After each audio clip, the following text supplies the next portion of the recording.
NCERT school പാഠ്യപദ്ധതിയിൽ ചരിത്രപ്രധാനമായ സംഭവങ്ങൾ ഒഴിവാക്കി സർക്കാർ സംരംഭങ്ങൾ ഉൾപ്പെടുത്തിയതിനെതിരെ നടൻ ആർ മാധവൻ രംഗത്ത്. ചരിത്ര പാഠപുസ്തകങ്ങളിൽ നിന്നും മുഗൾ സാമ്രാജ്യത്തെയും ഡൽഹി സുൽത്താനേറ്റിനെയും കുറിച്ചുള്ള എല്ലാ പരാമർശങ്ങളും നീക്കി. എന്നാൽ പകരം Maha Kumbh Mela, make in India, Beti Bachao Beti Padhao തുടങ്ങിയ കാര്യങ്ങളാണ് ഉൾപ്പെടുത്തിയിരിക്കുന്നത്. ഇതിനെതിരെയാണ് നടന്റെ പ്രതികരണം. കേസരി ചാപ്റ്റർ 2 എന്ന ചിത്രത്തിന്റെ പ്രമേയത്തിൽ ചരിത്രത്തിന് വിരുദ്ധമായി സർഗാത്മക സ്വാതന്ത്ര്യം എടുത്തുവെന്ന ആരോപണങ്ങളോട് പ്രതികരിക്കവെയാണ് സ്കൂൾ സിലബസിനെക്കുറിച്ചും നടൻ സംസാരിച്ചത്. താരത്തിന്റെ വാക്കുകൾ ഇങ്ങനെയായിരുന്നു. ചെറുപ്പത്തിൽ സ്കൂളിൽ പഠിപ്പിച്ച ചരിത്രപാഠങ്ങളിൽ മുഗളന്മാരെക്കുറിച്ച് 8 അധ്യായങ്ങളും ഹാരപ്പ, മോഹൻജോദാരോ നാഗരികതകളെക്കുറിച്ച് 2 അധ്യായങ്ങളും ബ്രിട്ടീഷ് ഭരണത്തെയും സ്വാതന്ത്ര്യ സമരത്തെയും കുറിച്ച് 4 അധ്യായങ്ങളും ദക്ഷിണേന്ത്യയിലെ ചോളർ, പാണ്ഡ്യർ, പല്ലവർ, ചേരർ എന്നിവരെക്കുറിച്ച് 1 അധ്യായവും ഉണ്ടായിരുന്നു. ബ്രിട്ടീഷുകാരും മുഗളന്മാരും ഏകദേശം 800 വർഷത്തോളം നമ്മെ ഭരിച്ചിരുന്നു. എന്നാൽ ചോള സാമ്രാജ്യത്തിന് 2400 വർഷത്തെ പഴക്കമുണ്ട്. അവർ സമുദ്രയാത്രയുടെയും നാവികശക്തിയുടെയും തുടക്കക്കാരായിരുന്നു. റോം വരെ നീളുന്ന സുഗന്ധവ്യഞ്ജന പാതകളും അവർക്കുണ്ടായിരുന്നു. നമ്മുടെ ചരിത്രത്തിലെ ആ ഭാഗം എവിടെയെന്നും നമ്മുടെ ശക്തമായ നാവികസേന ഉപയോഗിച്ച് അങ്കോർവാഡ് വരെ ക്ഷേത്രങ്ങൾ നിർമ്മിച്ചതിനെക്കുറിച്ച് എവിടെയാണ് പരാമർശമെന്ന് മാധവൻ ചോദിക്കുന്നു.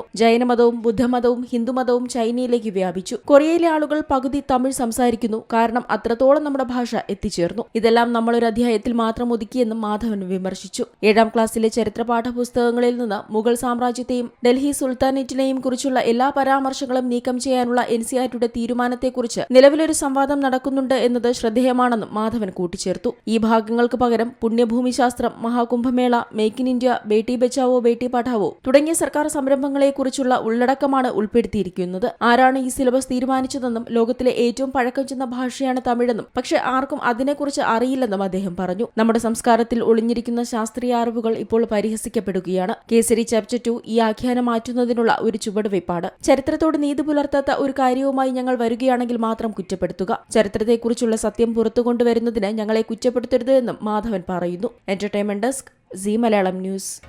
പുതിയ വാർത്തകളും വിശേഷങ്ങളും ഇനി വിരൽ തുമ്പിൽ. എല്ലാ ഡിജിറ്റൽ പ്ലാറ്റ്ഫോമുകളിലും ഇപ്പോൾ സീ മലയാളം ന്യൂസ് ലഭ്യം.